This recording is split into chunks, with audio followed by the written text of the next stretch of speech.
Hey y'all, Dr. D here. All right, I want to give you guys some a little bit of information today on anxiety, how to track it, and how to crush it. Okay, so here is a great way to track um, anxiety.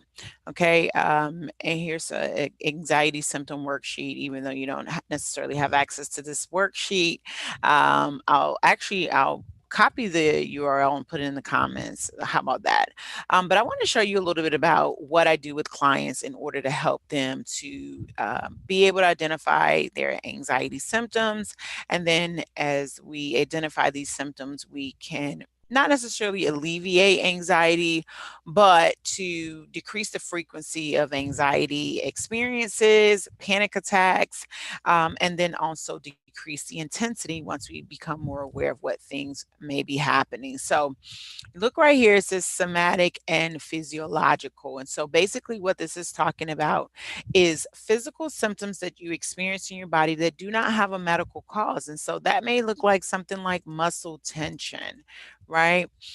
You feel your neck going like this, right? Your back starts to hurt.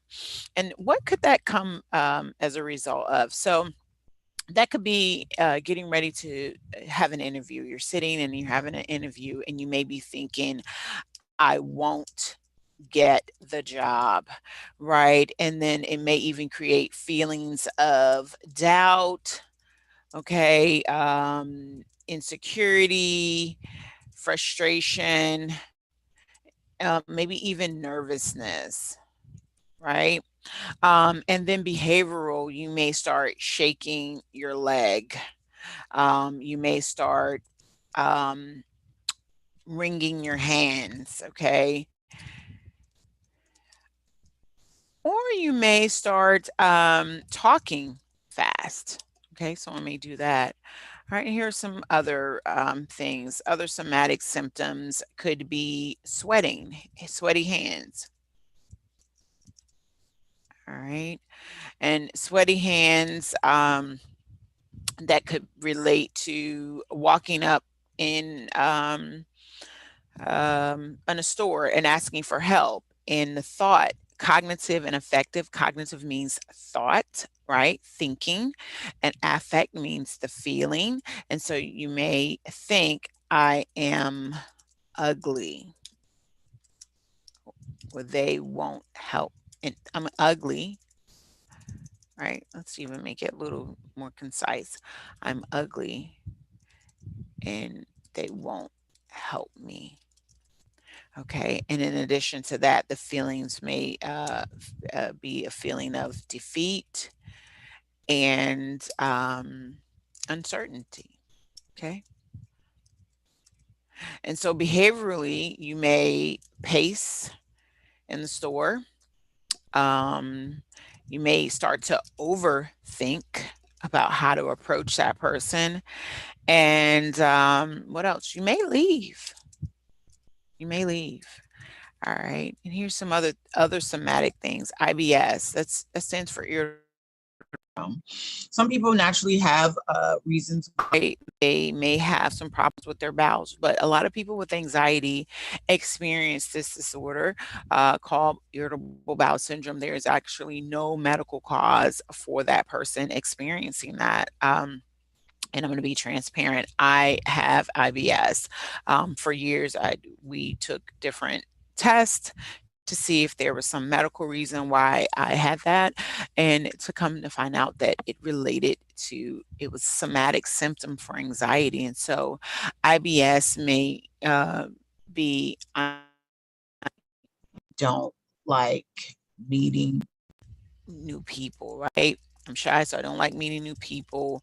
And so I might think I'm shy. I don't know what to say.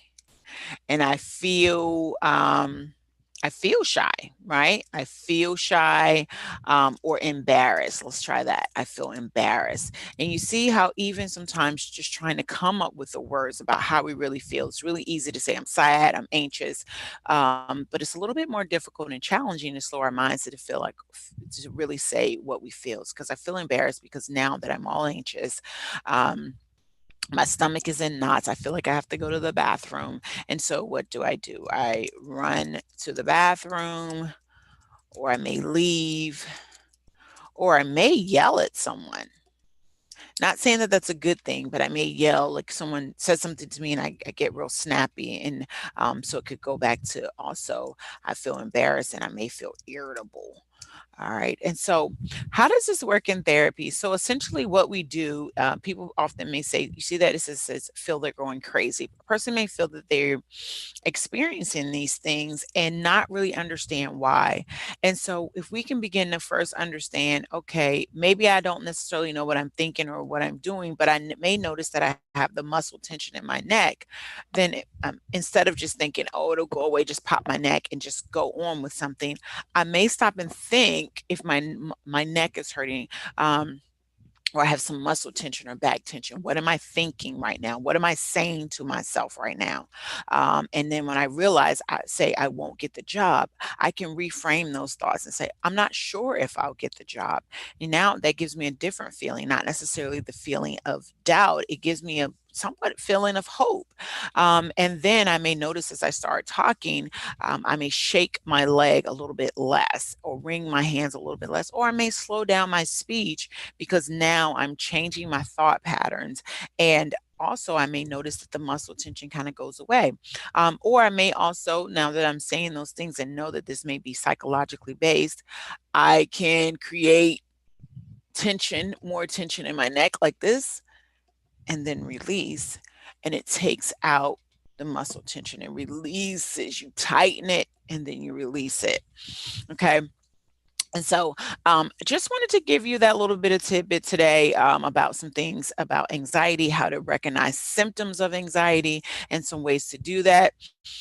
Some deep breathing. You guys keep breathing, right? And then go and crush your day. If you want more information about the services that I offer at my practice, Assert Yourself LLC, that I do in person and virtually, please visit my website at www.azzertself